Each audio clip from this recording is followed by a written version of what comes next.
La siguiente ponencia la va a dar el doctor Manuel Gonzalo Vázquez.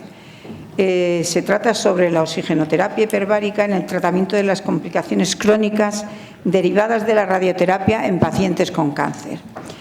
El doctor Gonzalo es licenciado en Medicina por la Universidad también Complutense de Madrid y es el jefe de servicio de oncología radioterápica del Hospital Clínico, es decir, de nuestro hospital, de este hospital, y también es profesor asociado de la Universidad Complutense de Madrid. Muchas gracias por haber aceptado esta conferencia y estoy encantada de que uno de nuestros jefes de servicio esté aquí con nosotros. Muchas gracias, cuando quiera. Buenos días. En primer lugar, quería dar las gracias a los organizadores de esta jornada, especialmente a la doctora Maestro, con la que he tenido la suerte de trabajar en el hospital, y a todos ustedes por estar aquí hoy para hacer una revisión de este tema complejo para los que no somos especialistas en él, pero del que yo al menos he aprendido mucho durante la preparación de esta presentación. Aquí veis un poco el guión que voy a seguir. Voy a hacer una breve introducción. Posteriormente voy a hablar de los mecanismos de acción del oxígeno hiperbárico, a ver cómo salgo de este berenjenal, porque ya digo, no soy especialista, pero bueno, creo que hay que conocerlos para poder saber cómo funciona este tratamiento, al cual nosotros recurrimos con cierta frecuencia debido a los efectos secundarios de los tratamientos con radioterapia. Posteriormente hablaré un poco de las indicaciones actuales y finalizaré la charla hablando de lo que lo que a nosotros más nos interesa como especialistas en oncología radioterápica, que son el uso más frecuente, las toxicidades más frecuentes por las que recurrimos a este tratamiento. La oxigenoterapia hiperbárica pues, es una modalidad terapéutica que utiliza una cámara hiperbárica para alcanzar una presión de oxígeno superior a 2.000 milímetros de mercurio e incrementar el transporte plasmático más de 23 veces por encima del valor basal. Se utiliza tanto para el tratamiento como para la prevención de determinadas enfermedades. Como acuerdo general, la oxigenoterapia hiperbárica debe reservarse este término para incrementos de presión superiores al 50% de la atmosférica local en exposiciones de como mínimo 60 minutos de duración. La presión se mantiene por lo general entre 2,4 y 3 atmósferas absolutas. Cada sesión suele durar entre 60 y 90 minutos, aunque pueda haber excepciones, y el número de sesiones puede variar entre 1 a 2 en las indicaciones por procesos agudos a más de 40 en enfermedades crónicas. En cuanto a los mecanismos de acción de este tratamiento, para conocer la fisiopatología del tratamiento con oxígeno hiperbárico es necesario conocer las leyes que regulan el comportamiento de los gases y las consecuencias bioquímicas y fisiológicas de la hiperoxia. La primera ley sería la ley de Boyle, o efecto volumétrico. Nos dice que a una temperatura constante el volumen de un gas es inversamente proporcional a la presión. Esta ley explicaría el uso de este tratamiento en los accidentes por descompresión brusca y embolias gaseosas, donde el objetivo es reducir el tamaño y disolver las burbujas de nitrógeno responsables de estos procesos. La segunda ley sería la ley de Dalton, en la cual la presión ejercida por un gas mixto es igual a la suma de las presiones parciales de los gases que forman la mezcla. Habitualmente la administración de oxígeno al 100% y a una presión superior a la atmosférica hacen posible que la presión parcial de oxígeno inspirado sea muy superior a la del aire ambiente. Por ejemplo, en la intoxicación por monóxido de carbono, cuya afinidad por la hemoglobina es más de 200 veces superior a la del oxígeno, el tratamiento con oxígeno hiperbárico puede disminuir la vida media de la carboxihemoglobina de 4 o 5 horas a 15 o 30 minutos. Además de favorecer la oxigenación de los tejidos por la siguiente ley que se describe, que sería la ley de Henry o del efecto solumétrico, la cual nos dice que la solubilidad de un gas en un líquido es directamente proporcional a la presión que éste ejerce en dicho líquido. Para conocer esta ley tenemos que pensar que al respirar oxígeno en medio hiperbárico se produce un aumento progresivo de la presión arterial de oxígeno. Sabemos que la mayor parte del oxígeno es transportado unido a la hemoglobina y que una pequeña proporción de este lo hace disuelto en plasma. Pues bien, al aumentar la presión parcial de oxígeno en sangre, al inhalarlo al 100% y aproximadamente a 3 atmósferas de presión, Esto hace que se eleve el oxígeno disuelto en el plasma hasta 20 veces su valor normal. Por este mecanismo, el oxígeno disuelto puede alcanzar áreas con bajo flujo sanguíneo, donde no son capaces de llegar los hematíes, y aliviar situaciones en las que el transporte de oxígeno por la hemoglobina se encuentra comprometido, como puede ocurrir en casos graves de anemia o intoxicación por monóxido de carbono. El organismo se protege de la excesiva cantidad de oxígeno, produciendo radicales libres oxigenados, sobre cuyo efecto la oxigenoterapia hiperbárica actúa como un modulador, provocando una vasoconstricción periférica que es dosis dependiente, pero es una vasoconstricción no hiposemiante. Y de esta vasoconstricción el organismo la compensa aumentando el incremento de oxígeno transportado y el flujo microvascular en los tejidos isquémicos. Estos tejidos isquémicos se van a beneficiar del flujo del que son privados los territorios sanos. Por este mecanismo de vasoconstricción pues se reduce el edema postraumático, lo que contribuye al tratamiento del síndrome compartimental, las lesiones por aplastamiento o por quemaduras. Como otro mecanismo de acción, para explicar la cicatrización de las heridas, vemos que se puede facilitarse por la ampliación del gradiente de oxígeno a lo largo de la periferia de los tejidos isquémicos y esto favorece la formación de la matriz de colágeno necesaria para la angiogénesis. Y el aumento de la producción de especies reactivas de oxígeno y de nitrógeno pues puede explicar otros efectos, como son la facilitación de la acción de los sistemas de perosidasa leucocitarias dependientes de oxígeno, la oxidación de las membranas lipídicas y de las proteínas, el daño en el DNA y la inhibición del metabolismo bacteriano. En resumen, la oxigenoterapia hiperbárica tiene efectos tanto hemodinámicos como acciones sobre la inmunidad y el transporte de oxígeno. El espectro de sus efectos terapéuticos va desde la reducción de la hipoxia y el edema hasta la mejora de la respuesta del huésped frente a la infección y a la isquemia. Aquí podemos ver un poco todo lo que se ha descrito en este esquema y viendo la zona sombreada vemos que la mayor parte de los mecanismos de acción pues se solapan, confluyen para resolver las diferentes lesiones provocadas por diferentes mecanismos. Yo me voy a centrar en las que nos interesan desde el punto de vista de la especialidad de oncología radioterápica, que son las lesiones por la radiación, provocadas por los efectos secundarios del tratamiento radioterápico. En cuanto a las indicaciones del tratamiento con oxígeno hiperbárico, pues al revisar este tema, pues llama la atención pues que todos los autores y en la literatura pues que falta digamos estudios randomizados con una evidencia clara para indicar la oxigenoterapia en diferentes patologías. En los últimos años se ha hecho un esfuerzo muy considerable para corregir esto, y en esta tabla podemos ver las indicaciones de la oxigenoterapia hiperbárica que se aprobaron en el año 2016 por el Comité Europeo de Medicina Hiperbárica. Con un nivel de evidencia tipo 1, voy a centrarme, como he comentado, en las que nos incumben a nosotros como especialistas. Tenemos el tratamiento profiláctico de la osteoradionecrosis, la osteoradionecrosis de mandíbula, la radionecrosis de mucosas, la cistitis rádica o la proctitis rádica. Con un nivel de evidencia tipo 2 tenemos la osteonecrosis de la cabeza de fémur, la osteoradionecrosis no mandibulares, las lesiones inducidas de partes blandas y la cirugía sobre territorios irradiados previamente. Como contraindicaciones del oxígeno hiperbárico, pues con la excepción del neumotórax no tratado, pues no existe una contraindicación absoluta para aplicar el tratamiento.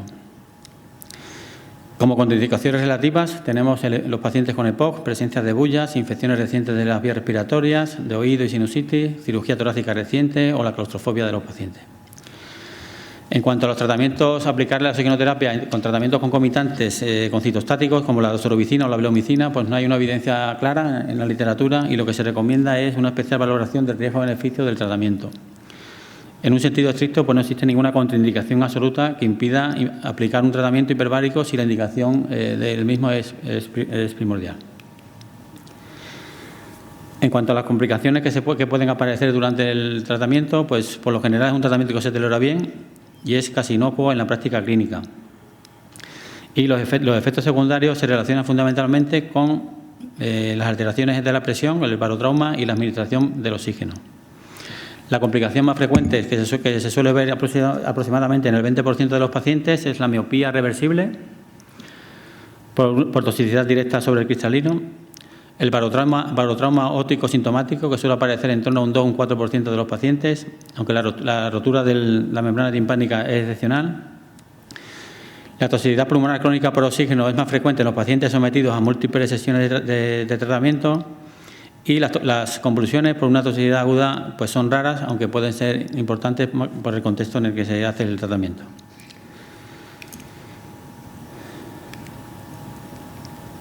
En cuanto a las patologías que nosotros con más frecuencia remitimos a nuestros compañeros del Hospital Central de la Defensa, que es nuestro centro de referencia para este tipo de tratamientos, voy a hablar de tres. Voy a hablar de las más frecuentes, que son la osteoradionecrosis mandibular, la cistitis rádica y la necrosis cutánea. En esta publicación de los compañeros del Hospital Central de la Defensa aparecemos como el segundo hospital que más pacientes remite para tratamiento, lo cual pues me alivia un poco, porque yo creo que probablemente las indicaciones de este procedimiento sean más de las que estamos haciendo. En esta publicación pues describen que más del 50% de las pacientes que tratan pues son lesiones radioinducidas, son efectos secundarios que provocamos nosotros con los tratamientos. La más frecuente es la osteoradionecrosis mandibular, seguida de la cistitis y la proctitis, y lesiones de partes blandas.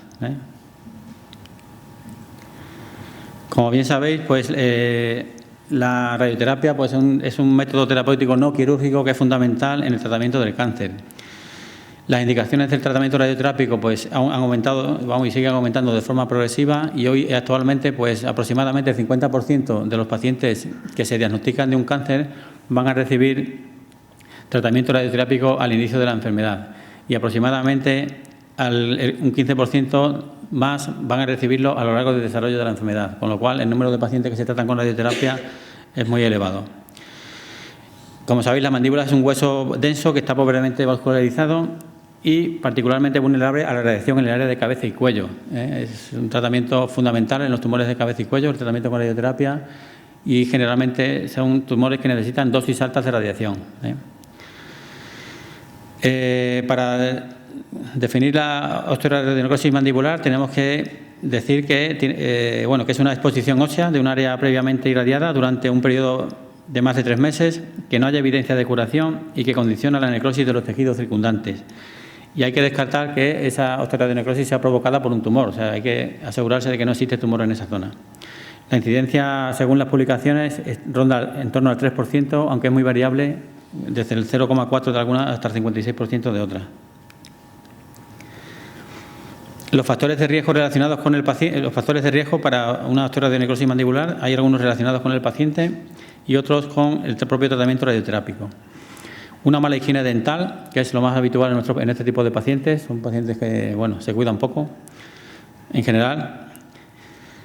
Es más frecuente en hombres, aumenta en pacientes con el consumo de alcohol y tabaco, aumenta también en pacientes con antecedentes de cirugía bucal. Por ejemplo, la extracción dental en un paciente de este tipo pues puede aumentar el riesgo hasta en un 7%.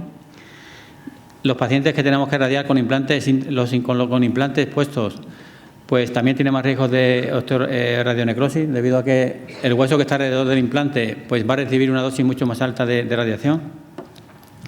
Y es más frecuente también en pacientes con diabetes mellitus, hipertensos o desnutridos. En cuanto a los factores de riesgo para osteoradionecrosis relacionados con el tratamiento radioterápico, pues como siempre, la toxicidad de la radioterapia pues depende de la dosis que se dé. A mayor dosis que reciba el hueso, pues mayor posibilidad de producir una toxicidad. Depende también del volumen de tratamiento. A mayor volumen de tratamiento, pues mayor posibilidad.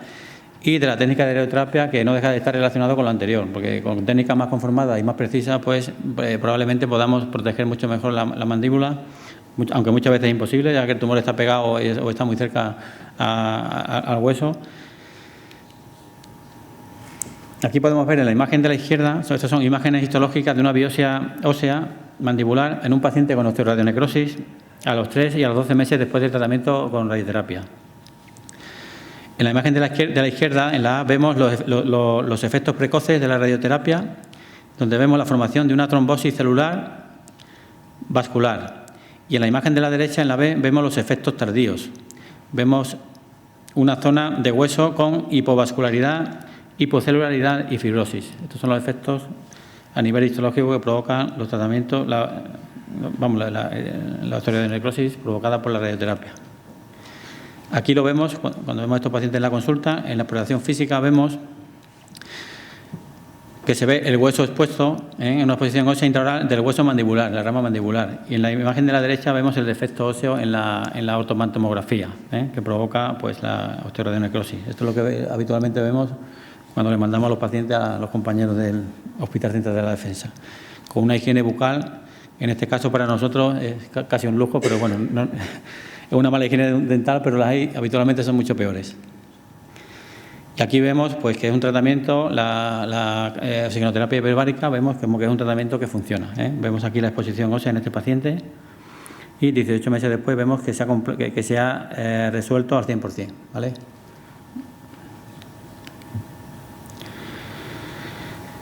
En cuanto a otra toxicidad que provocamos con los tratamientos tanto de radioterapia como de radioquimioterapia, que es la cistitis rádica en pacientes a los que se le irradia la pelvis por cáncer de próstata, cáncer de ginecológico, etcétera.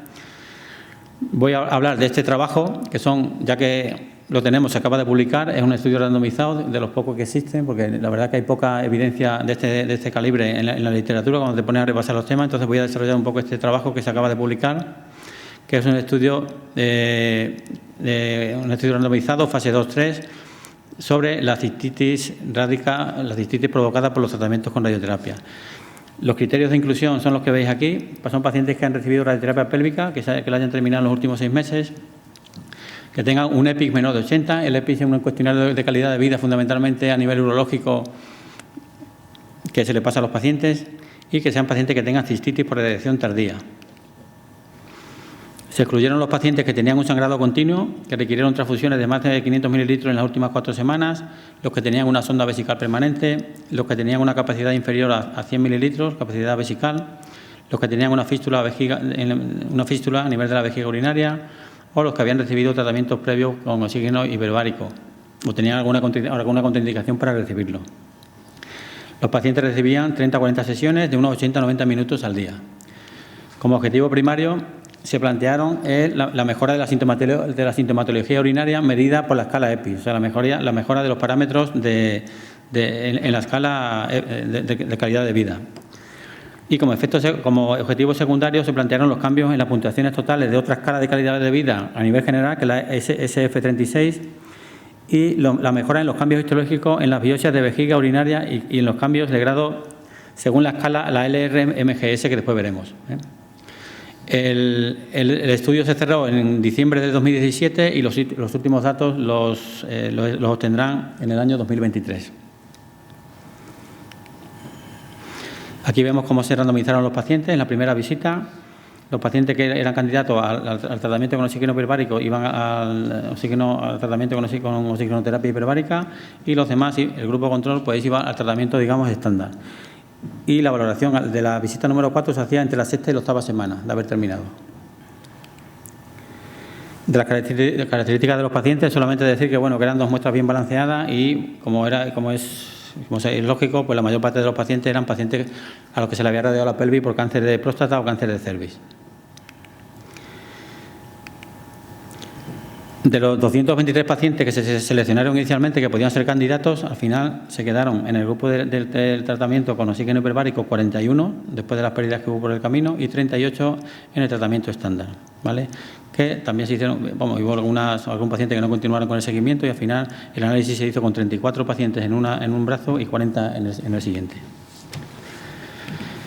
En cuanto a los resultados, en los dos gráficos, tanto en los de arriba como los de abajo, vemos que los pacientes que recibieron tratamiento con oxígeno hiperbárico, al pasar el cuestionario, la escala que hemos comentado antes, una escala de calidad de vida de síntomas a nivel urinario, Todos los pacientes que recibieron tratamiento con oxígeno hiperbárico mejoraron en esa escala, en la visita número 4, que como comento se realizaba entre la 6ª y la 8ª semana después de haber iniciado el tratamiento con oxígeno. Vemos que el EPI urinario total en el grupo de oxigenoterapia había aumentado en 17,8 puntos en los pacientes que habían recibido el tratamiento versus 7,7 en los que recibieron el tratamiento estándar, y la diferencia entre las medias grupales en la población por intención de tratar fue de 10 puntos. La diferencia entre los dos grupos fue de 10 puntos. Aquí tenemos los mismos resultados, los datos, pero cuantificados, tanto de la escala EPI, vemos que los pacientes en el grupo de oxigenoterapia, como la otra escala, que era un objetivo secundario, con una escala de calidad de vida general, y con mejora cuantificada, digamos, en los pacientes que han recibido la terapia. En cuanto a la escala de la que hablábamos anteriormente, la escala de la RTOG, para la clasificación de la morbilidad vesical por radioterapia, esta es una escala que evalúa la atrofia epitelial, o sea, a nivel de la cistoscopia, de la angistasia, la presencia de tal angistasia o no, presencia de hematuria, la capacidad de la vejiga y la presencia de necrosis o ulceraciones.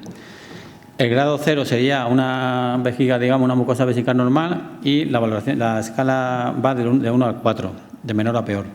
Aquí vemos lo mismo, los pacientes que han recibido tratamiento con oxigenoterapia en la visita 4 mejoran, al igual que aquí los pacientes, pues hay muchos más pacientes por debajo del 0, digamos, en la escala, que en los pacientes que han recibido el tratamiento estándar. En cuanto a los efectos adversos que describen en este estudio, vemos que 17 pacientes de los 41, o sea, un 41%, del grupo que recibió tratamiento con oxigenoterapia presentó eventos adversos transitorios de grado 1 y 2 relacionados con la visión y con la audición durante el periodo de oxigenoterapia. Como comento, son grado 1 y 2 y fueron transitorios, efectos secundarios transitorios, un tratamiento bien tolerado. Los autores del estudio interpretan los resultados diciendo que la terapia con oxígeno hiperbárico pues, alivia los síntomas de la cistitis por radiación tardía, y concluyen que la oxigenoterapia hiperbárica es un tratamiento seguro y bien tolerado al final del estudio. En cuanto a la necrosis cutánea radioinducida, aquí no tenemos la misma suerte que con la osteoradionecrosis y no tenemos estudios randomizados de esta categoría, por lo que voy a desarrollar, pues voy a hablar un poco de este trabajo, que es una revisión sistemática en la cual pues nos volvemos a encontrar con los problemas de estudios potentes, digamos, donde se puede sacar una evidencia considerable. Al final, como veremos en el trabajo, pues se seleccionan estos 8 estudios, los autores seleccionan estos 8 estudios para hacer la revisión de los mismos. La mayor parte son casos de series o estudios observacionales. Vemos aquí que de los 500 posibles estudios iniciales que se podían utilizar para hacer la revisión sistemática, finalmente solamente se seleccionan los 8 que hemos visto anteriormente, con todas las limitaciones que tiene el trabajo. Aquí vemos un poco lo mismo. La mayor parte de ellos son estudios, son los 8 trabajos que se han analizado. Y en cuanto a los resultados, pues bueno, se analizaron de los 8 estudios 720 pacientes con necrosis cutánea inducida por radiación. 6 de los estudios proporcionaron datos de curación completa de la herida después del tratamiento con oxígeno hiperbárico. Eso se vio en 98 pacientes. Y en conjunto la tasa de curación completa de la herida fue del 79%. 78 de los 98 pacientes de los que tenemos información. Hay 2 estudios que proporcionaron los datos de objetivos secundarios, es decir, de la mejoría sintomática de la necrosis de la piel después del oxígeno hiperbárico. Ahí tenemos 622 pacientes y en conjunto la tasa de mejoría sintomática fue del 86%. O sea, 535 pacientes de los 600 y pico mejoraron. En un análisis posterior pues se vio que la tasa de resolución completa, no parcial, sino resolución completa de los síntomas de dolor fue del 30%, la resolución completa de la cicatrización fue del 30%, y la resolución completa de los síntomas del drenaje fueron de 39%. Estos son los datos que se recogen y bueno, los autores pues recomiendan, por lo que aparece en la tabla de aquí al lado, dan una serie de sugerencias para mejorar la calidad de los estudios, pues hacen una serie de recomendaciones de cómo habría que diseñar los futuros estudios que yo creo que son necesarios para conseguir niveles de evidencia más sólidos, porque creo que es un tratamiento del que se benefician bastantes pacientes y creo que necesitamos más evidencia para poderlo demostrar. Como conclusiones a esta revisión y de todo lo que he aprendido de esta revisión, porque ya digo que yo no soy experto en el tema, aunque remitimos los pacientes, pues yo concluiría que en las lesiones sobre hueso, músculo y mucosas de tejidos previamente sanos producidas por la radioterapia, el oxígeno hiperbárico tiene un efecto no paliativo, sino curativo, como hemos visto. Como hemos visto en esa imagen y lo vemos cuando vuelven los pacientes de realizarse el tratamiento. Es un tratamiento que se tolera bien y en la práctica clínica el perfil de toxicidad es muy bajo y la mayor parte de las ocasiones es reversible. Yo al menos la experiencia que tengo es que los pacientes cuando vuelven no te cuentan ningún trauma, ni te cuentan que le hacen perrerías, ni nada. En general es un tratamiento que se tolera bien y muchos de ellos mejoran considerablemente. Son necesarios, no lo digo yo, lo dicen la mayor parte de las personas que se dedican a esto y que escriben sobre esto, pues son necesarios más estudios randomizados para aumentar el nivel de evidencia. Y creo que desde mi punto de vista, pues deberíamos aumentar las indicaciones de tratamientos preventivos. Creo que hay muchos pacientes que sabemos que van a desarrollar alguna complicación cuando le hacemos el tratamiento. Pacientes, por ejemplo, en el área de cabeza y cuello que tienen una dentadura horrible, a los que le hemos dado quimio y radioterapia y que, bueno, lo que solemos hacer aquí en el hospital es, cuando vemos estas situaciones, antes de empezar el tratamiento, remitirlo a la consulta de cirugía maxilofacial. Lo único que se le puede hacer es quitar las piezas en mal estado y posteriormente empezar con el tratamiento con quimio y radioterapia, que es lo más urgente, porque bueno, tiene un tumor que hay que tratar. Pero ese paciente sabemos que en el futuro probablemente desarrolle algún tipo de alguna lesión de este tipo. Y probablemente esos pacientes, nada más terminar el tratamiento y se recupere, probablemente deberíamos remitirlo y prevenir, para prevenir las complicaciones que casi seguro se van a dar. Lo mismo ocurre, por ejemplo, con el cáncer de vejiga. Cuando tratamos un cáncer de vejiga, pues tenemos que irradiar toda la vejiga. Si queremos hacer un tratamiento conservador de la vejiga, habitualmente pues se irradia toda la vejiga. Entonces esos son pacientes que a la larga van a tener toxicidad. Eso es así porque la vejiga va a recibir una dosis alta y un volumen y se va a irradiar toda la vejiga y probablemente ahí tengamos que enviarlo pues igual, terminar el tratamiento, que se recupere el paciente, intentar remitirlo para prevenir lo que nos encontraríamos un año y medio después. Creo que enviamos a los pacientes demasiado tarde para este tipo de tratamiento. Y nada más, muchas gracias por vuestra atención.